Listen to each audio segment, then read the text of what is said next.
Pô, um cabo de aço, grossão. Então o avião bateu ali, inclusive o cabo enrolou na hélice e o avião desacelerou rapidamente. Pô, ele vinha uns 200 e poucos quilômetros Essa por hora. desaceleração é tipo assim, é quase mortal para nosso corpo, se não for mortal, né? É o que matou o Ayrton Senna, por exemplo. Foi a pancada, a desaceleração do corpo, assim, e foi o que aconteceu nesse acidente também. E aí ele...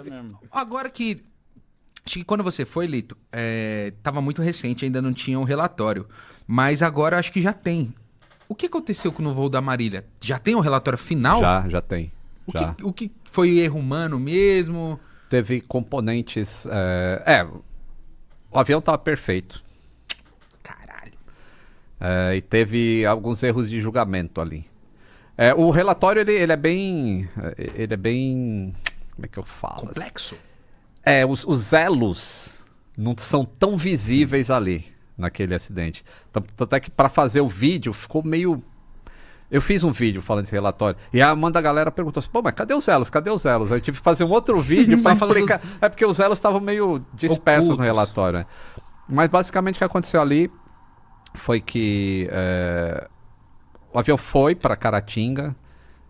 Caratinga é um aeroporto complicado. Assim, aquele avião, especificamente o King Air, é o maior avião que poderia pousar lá em Caratinga. Caramba, e é um avião pequeno, né? É um avião pequeno, mas é o maior que podia pousar lá.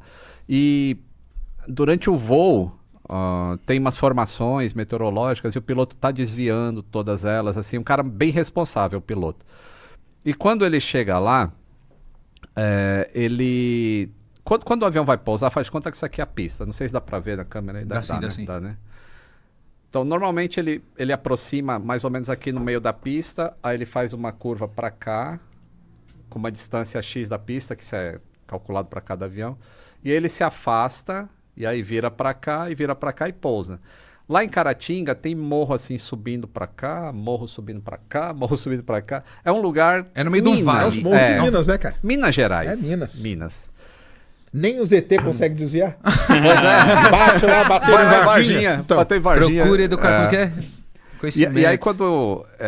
aí eu acho... Aquele avião não tinha caixa preta, então a gente não sabe o que eles estavam falando. O avião pode não ter caixa preta? Pode.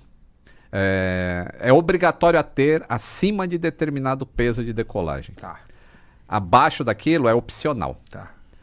Então a gente não sabe o que foi conversado, mas eu imagino que um piloto... Ele era um piloto de avião comercial, o cara que estava pilotando aquele avião. Ele falou, pô, eu vou afastar um pouco mais para ter a descida aqui mais suave, porque é um aeroporto crítico ali. Só que existiam aquelas torres. E aquilo consta na carta de voo visual que provavelmente eles não viram. E aí quando ele faz a volta aqui e vem para cá, ele está enxergando a pista lá na frente onde ele vai pousar. E uma torre fica muito longe da outra de transmissão. E o fio é da cor do terreno. Puta. Então ele era camuflado. É igual ver um predador, é camuflado. Então ele tava tipo... Ele tá vendo a pista, sofreu... colidiu, acabou. Nossa, cara. Foi isso. Não dá nem tempo de se preparar. Nada. E o lance do avião não ter se espatifado tudo é por conta da Força G mesmo? Como ele bateu no fio e ele desacelerou rapidamente. Porque um cabo chegou a quebrar, mas aqueles... Ele bateu acho que no cabo de para-raio, que é o que fica acima de onde tem energia, né? Que tem uns para-raios nessas torres.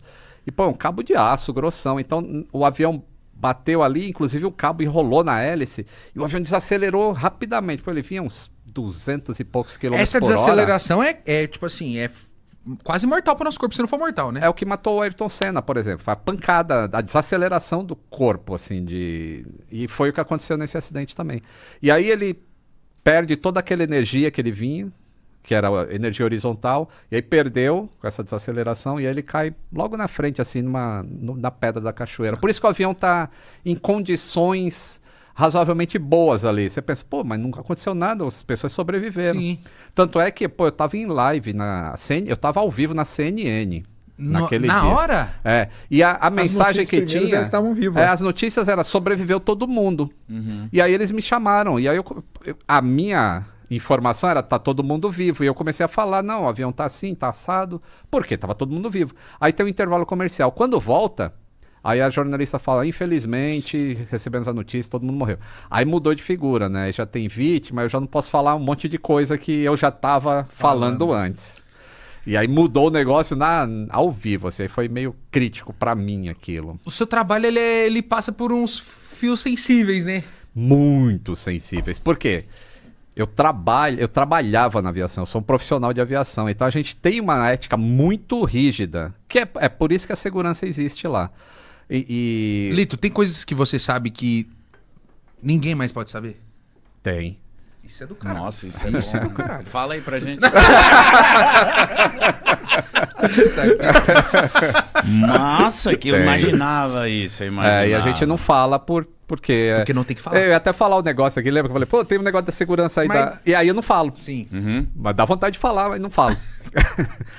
O ser humano tem essa, né, de querer, pô, falar um negócio aqui que ninguém sabe. Mas Mas não dá falo. ideia, né? Não dá ideia, não dou ideia. Ó, o Lito já fez o primeiro...